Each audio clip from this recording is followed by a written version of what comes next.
April 4th, 1945. Spring had come to Germany. The snow was gone, the air was warm, and the trees along the countryside were beginning to bloom. For the Allied armies, the war felt almost finished. Hitler was cornered, the German army was collapsing, and American columns were racing east with barely any resistance. It felt like victory was already in the air. Then the jeeps of the U.S. 4th Armored Division turned onto a quiet country road near the town of Gotha, and everything changed. The soldiers didn't see anything at first. No ruins. No gunfire. No enemy positions. What stopped them was invisible. A wall of smell. Thick, choking, and so overwhelming that men gagged and covered their faces. It was the stench of rot and smoke, of burning hair and decaying flesh, a smell so unnatural it didn't belong in spring. Veterans who had fought across France and through the Ardennes had never experienced anything like it. General George S. Patton was riding in his command car when the smell hit him. He wrinkled his nose and tried to make sense of it. Maybe a chemical plant, he thought. Or a glue factory rendering dead horses. He called his officers over. "What in the hell is that?" he demanded. "Find out." A few hours later, a jeep tore back toward headquarters. The officer inside was pale, shaking, his eyes hollow like a man who had aged 10 years in a single afternoon. He reported to Patton and struggled to find the words. "General, you have to come see this. You won't believe it." Patton, curious and impatient, ordered his car forward. What he arrived at was a place called Ohrdruf. It was the first Nazi concentration camp liberated by the U.S. Army on the Western Front. What Patton saw behind those gates changed him forever. The man known as Old Blood and Guts, the general who glorified battle and had walked calmly through fields of dead soldiers, stepped behind a shed and physically vomited.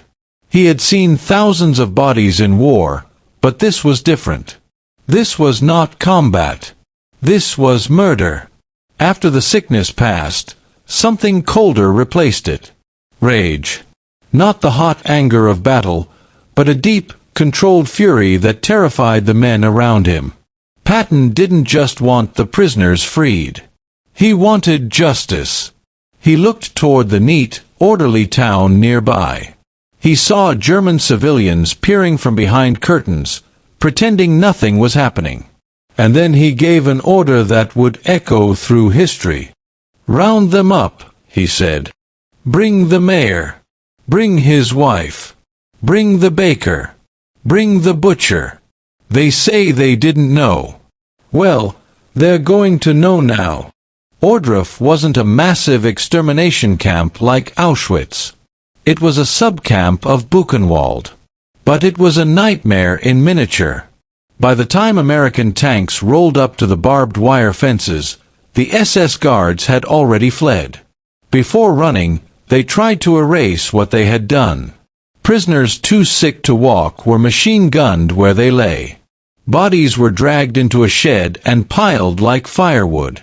Quicklime was dumped over them in a desperate attempt to dissolve the evidence. But they ran out of time. When American soldiers entered the camp, they were met by living skeletons. Men in striped uniforms weighing barely 60 pounds. Their eyes were enormous in faces stretched tight over bone. They didn't cheer. They couldn't. Many were too weak even to stand. They simply reached out and touched the American tanks, pressing their hands against the white stars painted on the armor, weeping quietly, needing to know this was real. General Walton Walker, one of Patton's toughest commanders, called him personally. "General, come immediately."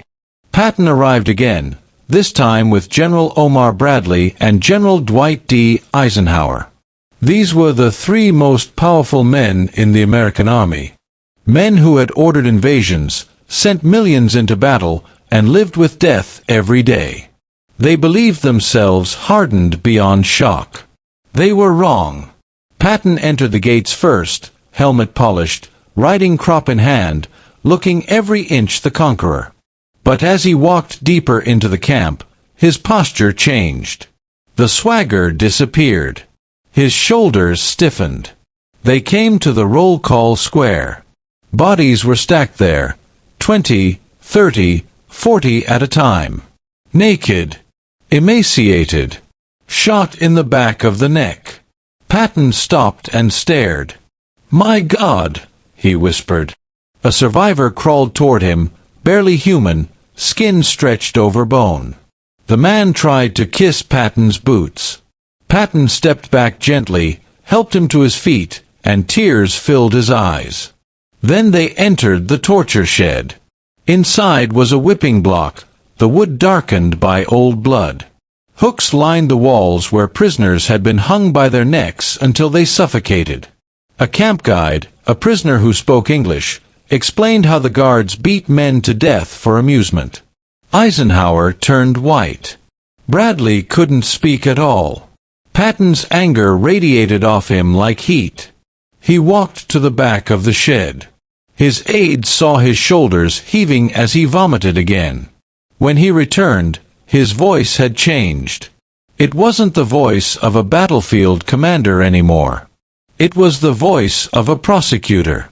"Did the people in the town know about this?" he asked an MP. "They say they didn't, sir," the MP replied. "They say they thought it was just a prison."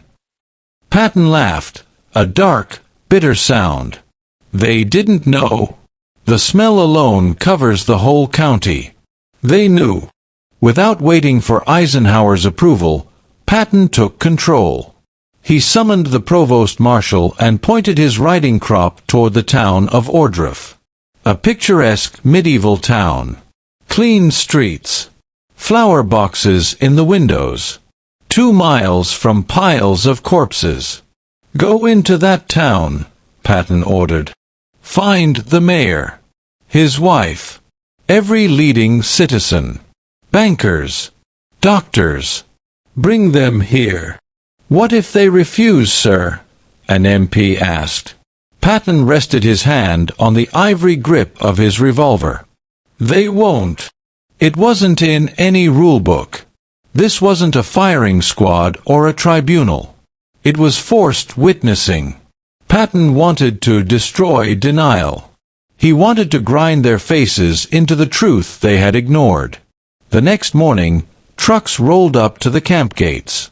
The citizens of Ohrdruf climbed out dressed in their best clothes. Men in suits. Women in coats. Some complained about the smell. Some held handkerchiefs to their noses. They were offended, irritated, still clinging to their sense of superiority. Patton ordered the MPs to form a line. "March them through," he said.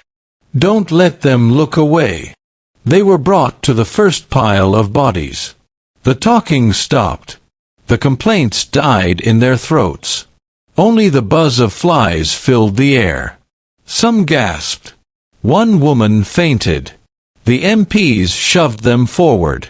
They were taken to the whipping block, to the ovens, to the sheds filled with corpses staring back with empty eyes. Patton watched every face. At first there was shock, then horror, and finally, guilt. Some cried openly. Some collapsed. Others stared at their shoes, unable to look up. They had known. Maybe not every detail, but enough. Enough to stay silent. Patton stepped in front of the mayor, who was trembling. "You knew, didn't you?" Patton said. The mayor couldn't answer. He just shook his head, tears streaming down his face. The tour lasted 2 hours. When it ended, the citizens were broken. Their arrogance was gone. The smell of death clung to their clothes as they were loaded back onto trucks and driven home. That night, Patton wrote to his wife. He told her he had never felt such anger, but that he believed the lesson would never be forgotten. For some, it was too much. The next morning, American soldiers went to the mayor's house. There was no answer. They forced the door open. Inside, they found the mayor and his wife dead. Their wrists were slit. A note lay nearby. It said only this: "We cannot live with this shame." When Patton was informed, he nodded grimly. "That's 2 less Nazis we have to feed." It sounds cruel, but Patton had seen the innocent dead. He had no tears left for the guilty. Ohrdruf changed Eisenhower too. He feared the world might one day deny what had happened. So he ordered cameras, reporters, and soldiers to document everything. "Get it all on record," he said, "because someday some son of a bitch will say this never happened." Thousands of American soldiers were marched through the camp. They left knowing the war wasn't about maps or politics. It was about good versus evil. Ohrdruf was small compared to the great camps, but it was the first. The one that ripped away the lie. George S. Patton is remembered for tanks and speeches, but on that spring day, he was something else. A man who refused to look away. A man who forced the world to see. And because of that, the truth survives.